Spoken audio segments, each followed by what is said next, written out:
गणपति गणेश की पूजा हर कार्य के पहले की जाती है। आज समाज में देखा जाए तो कोई भी शुभ अनुष्ठान आम आदमी यदि करता है तो उसके पहले गणेश की पूजा करता है। यह गणेश कौन है और शिव से इनका क्या संबंध है, आज थोड़ा से इस पर प्रकाश डालेंगे। सुप्राचीन काल में मातृगत व्यवस्था थी, विवाह पद्धति नहीं थी, इसे लोग अपनी माता के नाम से जाने जाते थे। लोग गोष्ठीबद्ध रहते थे, गोष्ठी के रूप में एक दल बना करके रहते थे। ऐसे बहुत सारे दल होते थे, उनमें आपस में युद्ध होता था वर्चस्व के लिए। तो सभी गोष्ठी की एक नेत्री होती थी, गोत्र माता होती थी जो उसका नेतृत्व करती थी। और उसके बाद धीरे धीरे कालांतर में यह व्यवस्था बदली, पितृशासित समाज बना। तब गोष्ठी पिता होने लगे, दल पिता होने लगे। तो जो विभिन्न दलों के जो पिता होते थे सबसे शक्तिशाली होते थे, ताकतवर होते थे, इसलिए कोई भी कार्य करने के पहले उनकी पूजा करते थे लोग। जो भी उस गण के पिता होते थे, गणपति दल पिता होते थे, उसकी कोई भी अनुष्ठान के पहले उसकी पूजा की जाती थी। और सभी लोग, सभी दलपति या सभी गण के लोग, सभी दल के लोग अपने अपने गोष्ठी पिता को, अपने अपने गणपति को, अपने अपने दलपति को श्रेष्ठ बताते थे कि हमारे दलपति, हमारे गणपति अधिक श्रेष्ठ हैं। इसलिए उनकी मूर्ति जो बनना शुरू हुई, उसमें एक विशालकाय हाथी का सिर बना दिया, एक भारी शरीर मनुष्य का, पेट निकला हुआ ताकि वह ताकतवर हैं, और उसके साथ साथ हाथी का सिर उसके लगा दिया।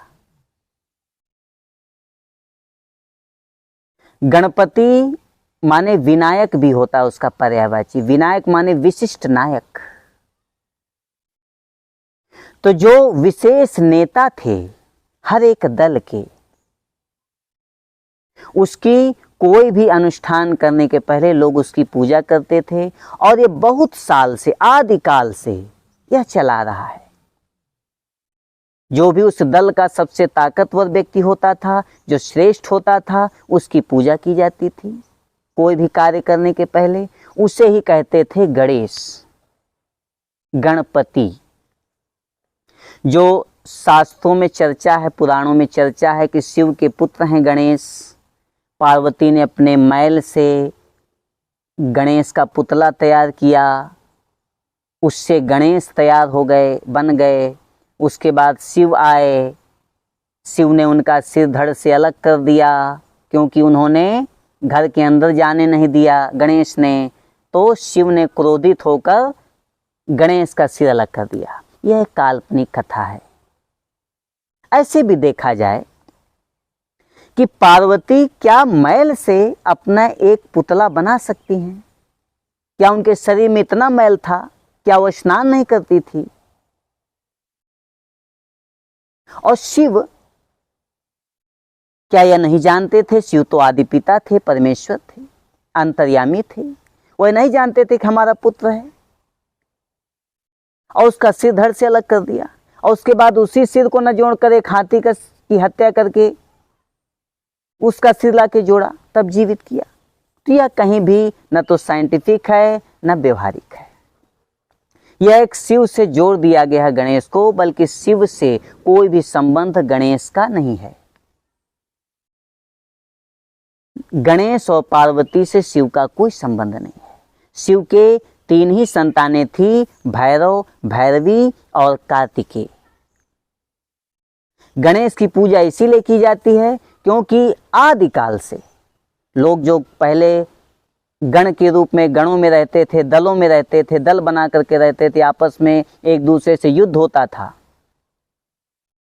तो सभी गण के एक नेता थे, वो गणपति होते थे, गणेश होते थे, विनायक होते थे, और उनकी कोई भी अनुष्ठान, कोई भी कार्य करने के पहले उनकी पूजा की जाती थी।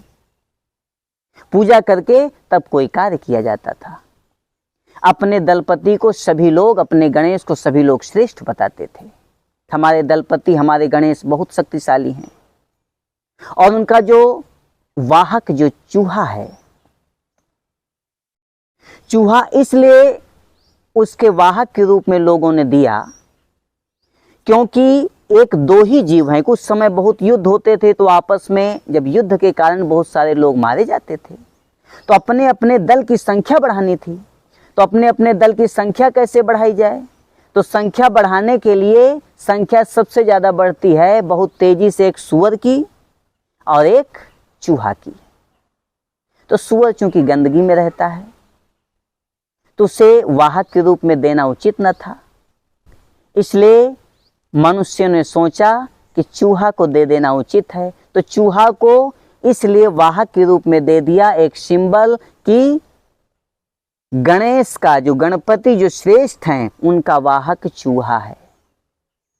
क्योंकि चूहा की बहुत तेजी से संख्या बढ़ती है। तो हमारी बहुत तेजी से जब संख्या बढ़ेगी, हमारा विस्तार होगा, तो दूसरे दल से हमारी विजय होगी। हम दूसरे दल से हारेंगे नहीं, हमेशा विजय प्राप्त करेंगे। इस उद्देश्य से गणेश की भारी भरकम मूर्ति और भारी भरकम जो है हाथी का शरीर, हाथी का जो सिर लगा करके एक सिंबॉलिक ढंग से यह प्रतीत करने के लिए ऐसा तैयार किया कि हमारे दल के जो नेता हैं, हमारे जो गणेश हैं, वह बहुत शक्तिशाली हैं।